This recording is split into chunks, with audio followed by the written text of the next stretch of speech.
Hello guys, welcome to V learning classes. चलिए आज start करते हैं क्लास 10th मैथ की एक्सरसाइज 2.3 का क्वेश्चन नंबर सेकंड। तो लास्ट लेक्चर में हम क्वेश्चन नंबर फर्स्ट कर चुके हैं एक्सरसाइज 2.3 का। अब हम स्टार्ट कर रहे हैं कि क्वेश्चन नंबर सेकंड, और इसकी जो स्टेटमेंट है वो क्या है, check whether first polynomial is a factor of second polynomial. इसमें क्या फाइंड करना है, इसमें यह बताना है कि जो फर्स्ट पोलिनोमियल है क्या वो सेकंड पोलिनोमियल का फैक्टर है या नहीं। तो इसमें फर्स्ट पोलिनोमियल क्या है, टी स्क्वेयर माइनस 3 यहाँ पर क्या है, फर्स्ट पोलिनोमियल है। और सेकंड पोलिनोमियल क्या है, 2t की पावर 4 प्लस 3t की power 3 minus 2t square minus 9t minus 12। तो ये क्या है, फर्स्ट पोलिनोमियल है, ये क्या है, सेकंड पोलिनोमियल है।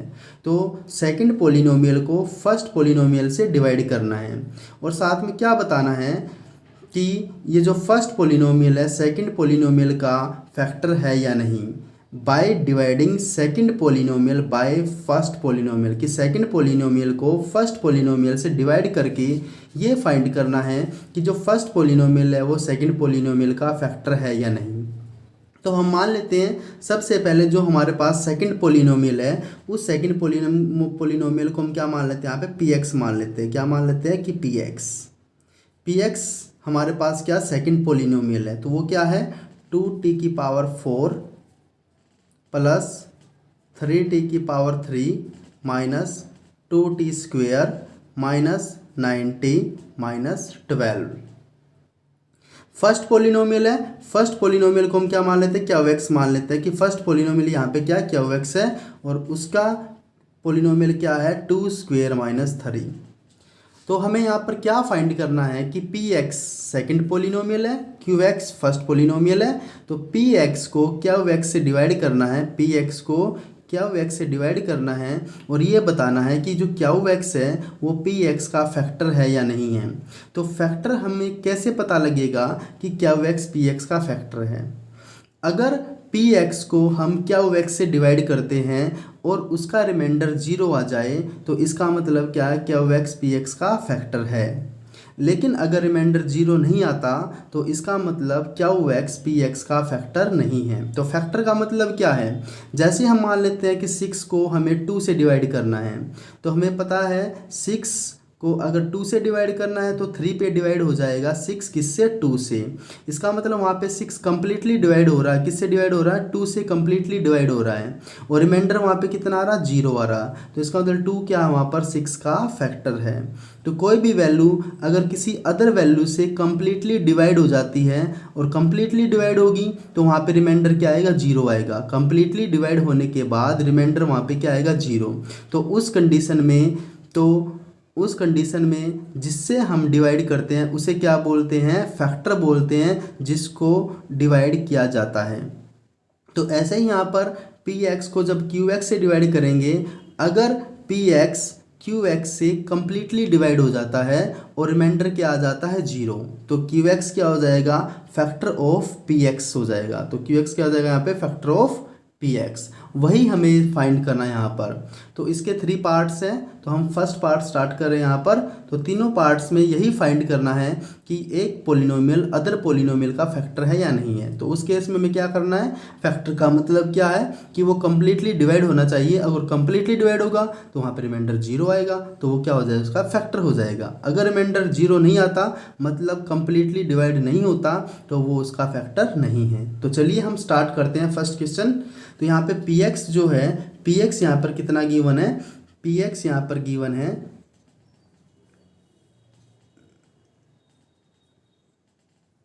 तो पी एक्स यहाँ पर कितना, 2t की power 4 plus 3t cube minus 2t square minus 9t minus 12। इसको किससे डिवाइड करना है, टी स्क्वेयर माइनस 3 से डिवाइड करना है। तो इसको किससे डिवाइड करना है, टी स्क्वेयर माइनस 3 से डिवाइड करना है। और जब भी हम डिवाइड करते हैं, हमने लास्ट क्वेश्चन में बताया था कि इसकी जो फर्स्ट टर्म है और इसकी जो फर्स्ट टर्म है उसको इक्वल बनाएंगे, उसको क्या बनाएंगे, इक्वल बनाएंगे। तो यहाँ पे क्या है, t की पावर 2 है, यहाँ पे t की पावर 4 है। अगर टी स्क्वेयर को फर्स्ट टर्म के इक्वल बनाना है तो टी स्क्वेयर को किससे मल्टीप्लाई करना पड़ेगा, टू स्क्वेयर से और मल्टीप्लाई करना पड़ेगा कि टू की पावर टू से और मल्टीप्लाई करना पड़ेगा। तो टी की पावर टू इंटू में टू की पावर टू, तो टोटल कितना हो जाएगा, टी की पावर फोर हो जाएगा। लेकिन इसके साथ टू की मल्टीप्लाई हो रहे हैं तो उसका मतलब क्या है, उस टी स्क्वेयर के साथ टू की मल्टीप्लाई और करनी पड़ेगी। इसका मतलब हमारे पास टी स्क्वेयर तो है, अगर हम क्या करते हैं, अगर हम इस टी स्क्वेयर को किससे मल्टीप्लाई करते हैं, टू टी स्क्वेयर से। अब चेक करेंगे यहाँ पे कि टू टी स्क्वेयर को मल्टीप्लाई करते हैं टी स्क्वेयर से तो टू तो आएगा ही, साथ में टी की पावर टू, टी की पावर टू कितना होता है, टी की पावर फोर हो जाएगा और बिल्कुल सेम हो जाएगा किसकी तरह, टू टी की पावर फोर की तरह। तो हम इसके नीचे लिखेंगे टू टी की पावर फोर। अब हम क्या करेंगे, यहाँ पे जो इसकी बाकी की बची हुई टर्म है, अब ये कितने पे हमें किसकी रिक्वायरमेंट हुई, टू टी की पावर टू की, वो क्या हमारा क्वोशेंट है। इस क्वोशेंट की मल्टीप्लाई जितनी भी टर्म बच जाएंगी, फर्स्ट को छोड़ के जितनी भी टर्म बच जाएंगी उनके साथ मल्टीप्लाई करते हैं। तो यहाँ पे माइनस थ्री बचा हुआ है, तो माइनस थ्री की जब मल्टीप्लाई करेंगे टू टी स्क्वेयर के साथ, तो टू की मल्टीप्लाई थ्री के साथ सिक्स, तो माइनस सिक्स टी स्क्वेयर, तो कितना आ जाएगा, टू टी स्क्वेयर की मल्टीप्लाई माइनस थ्री के साथ करेंगे तो कितना आ जाएगा, माइनस का six T minus six T square. अब हम चेक करेंगे टी स्क्वेयर कहाँ पे है, टी की power three square only T constant, तो ये है। तो इसके नीचे लिखेंगे, क्या लिखेंगे, टू माइनस का सिक्स टी स्क्वेयर, यहाँ पे क्या लिखेंगे, माइनस का सिक्स टी स्क्वेयर। अब क्या करेंगे, हम इसको यहाँ पे सब्ट्रैक्ट करेंगे, सब्ट्रैक्ट करेंगे तो यहाँ पे साइन चेंज करेंगे। ये अगर प्लस का है, ये किसका है, प्लस का, कोई साइन नहीं है तो ये किसका हो जाएगा, माइनस का, ये माइनस का तो ये किसका हो जाएगा, प्लस का। तो यहाँ पे क्या करेंगे, इसको सब्ट्रैक्ट करेंगे। ये टी टू फोर किसका, प्लस का। अब जो हमने साइन चेंज की है उसके अकॉर्डिंग सोल्व करना है। इसका मतलब टी टू फोर, जो टू टी की पावर फोर है, अब वो किसका, माइनस का है। ये टी टू टी की पावर फोर किसका, प्लस का, ये टू टी की पावर फोर किसका, माइनस का। तो प्लस वाले में से माइनस जाएगा तो कितना आ जाएगा, जीरो, तो ये हो जाएगा कैंसिल यहाँ पर। अब बाकी यहाँ पे क्या बचा है, टी थ्री की क्यूब बचा हुआ है, इसको सोल्व करके यहाँ पे लिखेंगे, ये भी बचा हुआ है, इसको यहाँ पे लिखेंगे, ये भी बचा हुआ है, इसको भी यहाँ पे लिखेंगे।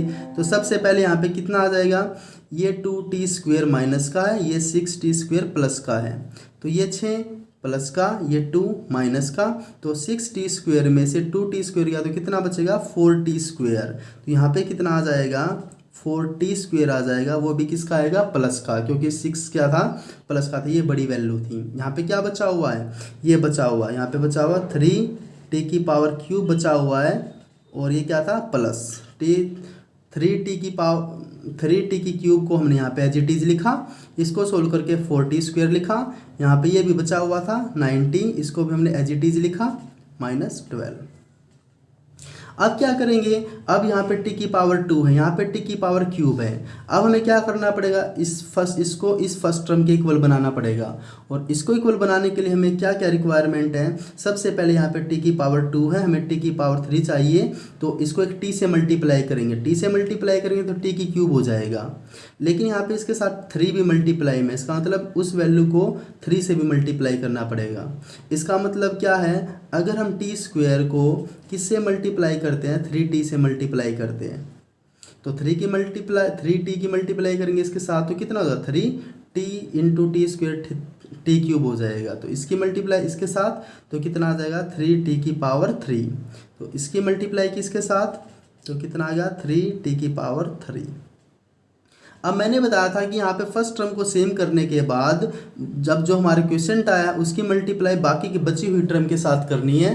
तो यहाँ पे थ्री टी की मल्टीप्लाई थ्री के साथ करनी है, तो थ्री टी की मल्टीप्लाई जब माइनस थ्री के साथ करेंगे तो कितना हो जाएगा, माइनस का 90।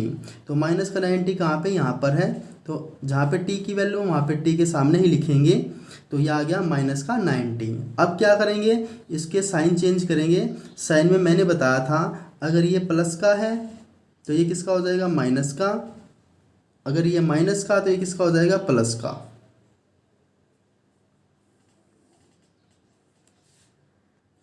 तो अब कितना आ जाए, ये थ्री टी क्यूब किसका है, प्लस का, ये थ्री टी क्यूब किसका, माइनस का, तो प्लस क्योंकि यहाँ पे माइनस साइन चेंज हो चुका है, तो इसमें से ये माइनस का क्या, तो ये क्या हो जाएगा, यहाँ पे कैंसिल हो जाएगा।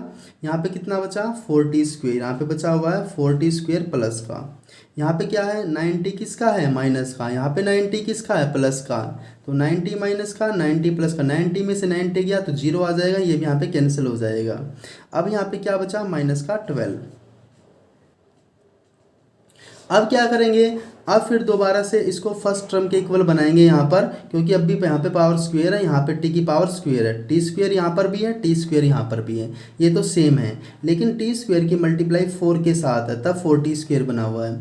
तो इसको भी 4t² बनाना है, तो सबसे पहले क्या करेंगे, टी स्क्वायर की मल्टीप्लाई किससे करेंगे, 4 से मल्टीप्लाई करेंगे। तो क्या बन जाएगा, 4t²। यहाँ पर भी कितना है, 4t²। तो इसका मतलब है किससे मल्टीप्लाई करेंगे, इसको 4 से मल्टीप्लाई करेंगे। तो हम इसको 4 से मल्टीप्लाई किया तो कितना बन गया यहाँ पर, 4t²। अब मैंने बताया था कि जो हमारे क्वेश्चन फर्स्ट टर्म को सेम करने के बाद जो हमारा क्वेश्चन आएगा उसको बची हुई टर्म के साथ मल्टीप्लाई करना है। तो इसका मतलब 4 की जो मल्टीप्लाई होगी किसके साथ होगी, -3 के साथ। तो 4 × 3 -12। अब क्या करेंगे, इनके साइन चेंज करेंगे यहाँ पर। तो ये 4t² किसका है, प्लस का, तो ये किसका हो जाएगा, माइनस का। ये किसका है, माइनस का, तो ये किसका हो जाएगा, प्लस का।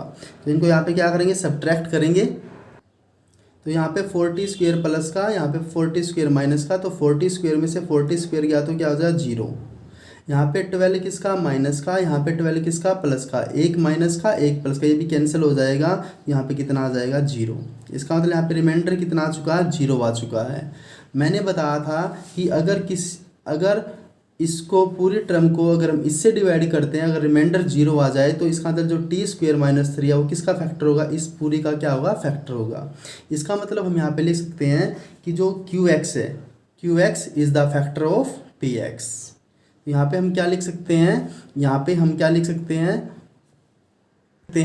क्योंकि रिमाइंडर यहाँ पे क्या आ चुका, 0 आ चुका। तो QX क्या है, QX is the factor of PX।